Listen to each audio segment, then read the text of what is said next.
15 लाख करोड़ रुपए का घोटाला। दरअसल ये वही आंकड़ा है जिसने भारत की दिग्गज गोल्ड कंपनी राजेश एक्सपोर्ट्स को एक बड़े विवाद के केंद्र में ला खड़ा किया है। शेयर बाजार regulator securities and exchange board of India यानी सेबी ने राजेश एक्सपोर्ट्स और उसके प्रमोटर राजेश मेहता पर बड़े पैमाने पर वित्तीय गड़बड़ी, राजस्व को बढ़ा चढ़ाकर दिखाने और कंपनी के फंड्स के इस्तेमाल को लेकर गंभीर आरोप लगाए हैं। सेबी ने अपने 109 पन्ने के अंतरिम आदेश में दावा किया है कि कंपनी के खातों में करीब 15,15,000 करोड़ रुपए के राजस्व को लेकर भारी विसंगतियां मिली हैं। इतना ही नहीं, सेबी ने राजेश मेहता को अगली सूचना तक सिक्योरिटीज मार्केट से भी बाहर कर दिया है, यानी वो कंपनी के शेयरों की खरीद बिक्री समेत बाजार से जुड़ी गतिविधियों में हिस्सा नहीं ले सकेंगे। और जैसे ही ये मामला सामने आया, आदेश सामने आया, बाजार का भरोसा हिल गया। राजेश एक्सपोर्ट्स को का जो उनका शेयर है वो 5% के लोअर सर्किट पर पहुंच गया। लाखों शेयर बेचने के लिए कतार में लग गए लोग, लेकिन खरीदार गायब नजर आए। अब सवाल है कि आखिर देश की सबसे चर्चित गोल्ड कंपनियों में शामिल राजेश एक्सपोर्ट्स पर इतने गंभीर आरोप क्यों लगे? 15 लाख करोड़ रुपए का यह आंकड़ा आखिर आया कहां से? जांच में ऐसा क्या मिला कि सेबी को कार्रवाई करनी पड़ी? और इस पूरे विवाद का असर उन लाखों निवेशकों पर कितना पड़ सकता है जिन्होंने सालों तक इस कंपनी पर भरोसा किया?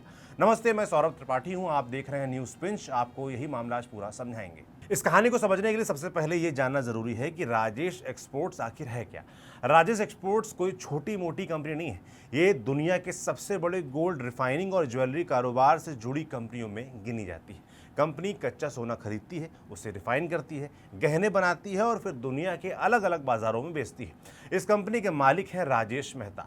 20 जून 1964 को बेंगलुरु में जन्मे राजेश मेहता ने कम उम्र में ही अपने परिवार के ज्वेलरी कारोबार में काम शुरू कर दिया था। बताया जाता है कि 1980 के दशक में उन्होंने और उनके भाई ने महज 1200 रुपये उधार लेकर चांदी के गहनों का कारोबार शुरू किया। धीरे धीरे यही कारोबार बढ़ता गया और फिर 1989 में राजेश एक्सपोर्ट्स की नींव रखी गई। साल 2015 में जब कंपनी ने स्विट्जरलैंड की मशहूर गोल्ड रिफाइनरी वेलकेम्बी का अधिग्रहण किया, जो दुनिया की सबसे बड़ी गोल्ड रिफाइनिंग सुविधाओं में गिना जाता है, तो राजेश मेहता का नाम वैश्विक कारोबारी दुनिया में तेजी से चमका। कई लोगों ने उन्हें गोल्ड किंग तक कहना शुरू कर दिया। लेकिन अब तस्वीर बिल्कुल अलग है। 4 जून को भारतीय बाजार नियामक सेबी ने 109 पन्नों का एक अंतरिम आदेश जारी किया। इस आदेश में सेबी ने आरोप लगाया कि वित्त वर्ष 2020-21 से लेकर 24-25 तक कंपनी के खातों में बेहद गंभीर वित्तीय अनियमितताएं दिखाई देती हैं।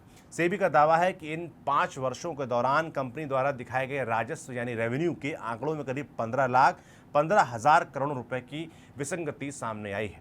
अब यहाँ एक बात समझना जरूरी है, सेबी ने अभी अंतिम फैसला नहीं सुनाया है, ये एक अंतरिम आदेश है और कंपनी को अपना पक्ष रखने का पूरा अधिकार है।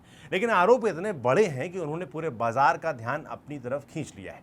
सेबी के मुताबिक राजेश एक्सपोर्ट्स के कुल कंसोलिडेटेड रेवेन्यू का लगभग 97 से 99% हिस्सा उसकी विदेशी सब्सिडरीज यानी विदेशी सहायक कंपनियों से आता दिखाई गया। इनमें सबसे महत्वपूर्ण नाम है स्विट्जरलैंड की वेलकेम्बी।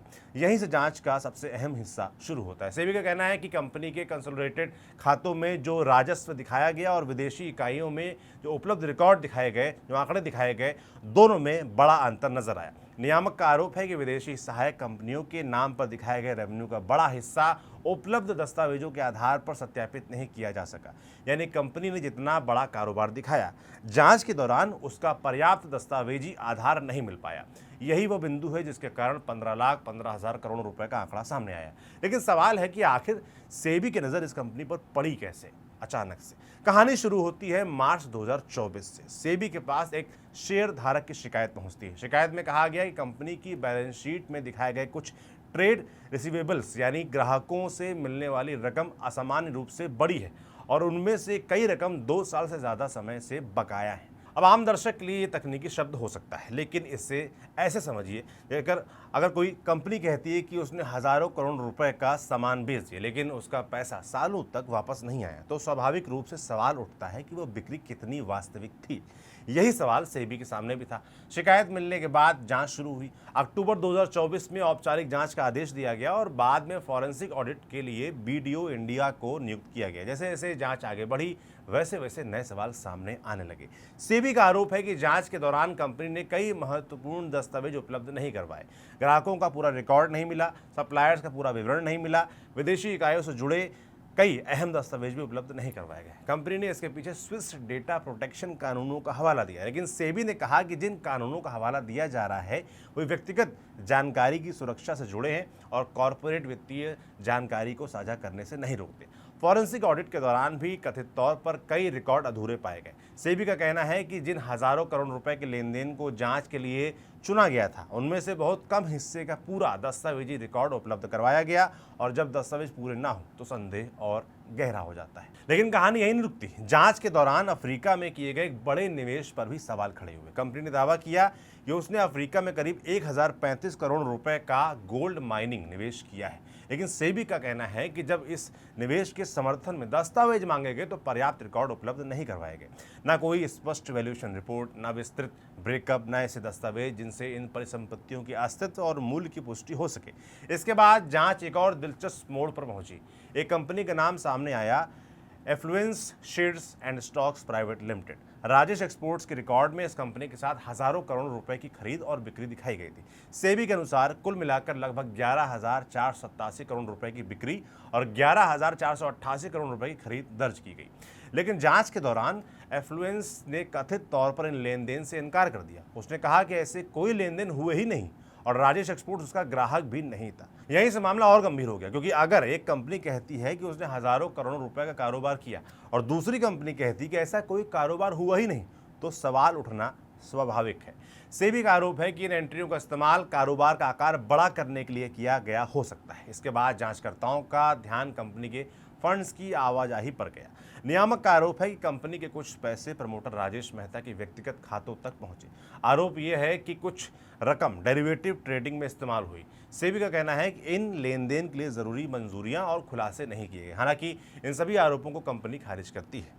राजेश एक्सपोर्ट्स का कहना है कि उसके राजस्व के आंकड़े पूरे तरीके से सही हैं। कंपनी का दावा है कि किसी तरह की ओवर स्टेटमेंट नहीं हुई है और सेबी के साथ तथ्यों को लेकर कुछ भ्रम की स्थिति बनी है। कंपनी का कहना है कि वो सभी जरूरी दस्तावेज जमा कर रही है और अपना पक्ष मजबूती से रखेगी। लेकिन इस पूरी कहानी का असर सिर्फ कंपनी और उसके प्रमोटर तक सीमित नहीं है, इसका सीधा असर निवेशकों पर भी पड़ रहा है। सेबी के मुताबिक जून 2023 के बाद से कंपनी के शेयर में लगातार गिरावट देखी गई।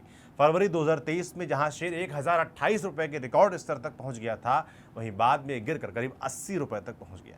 नियामक का अनुमान है कि इस गिरावट के चलते सार्वजनिक निवेशकों की लगभग 12,725 करोड़ रुपए की संपत्ति मिट चुकी है। यानी यह सिर्फ बैलेंस शीट की कहानी नहीं है, ये उन लोगों की कहानी भी है जिन्होंने अपनी मेहनत की कमाई इस कंपनी में लगाई थी।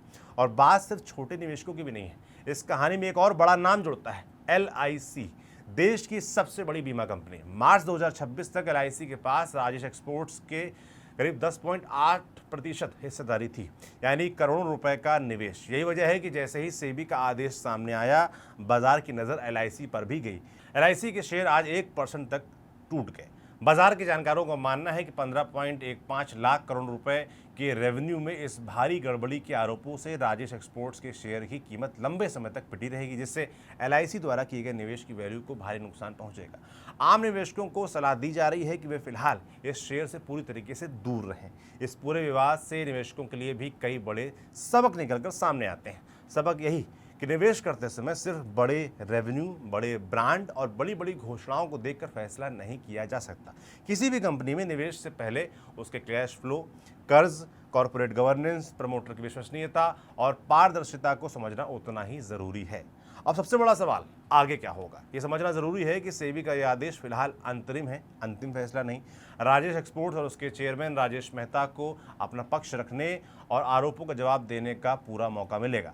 लेकिन अगर जांच के बाद सेबी के आरोप सही साबित होते हैं तो इसके गंभीर परिणाम सामने आ सकते हैं। कंपनी और उसके प्रमोटरों पर भारी जुर्माना लगाया जा सकता है, कथित तौर पर हुए लाभ की वसूली भी की जा सकती है, लंबे समय तक बाजार से दूर रखा जा सकता है और दूसरी कानूनी कार्रवाइयां भी हो सकती हैं।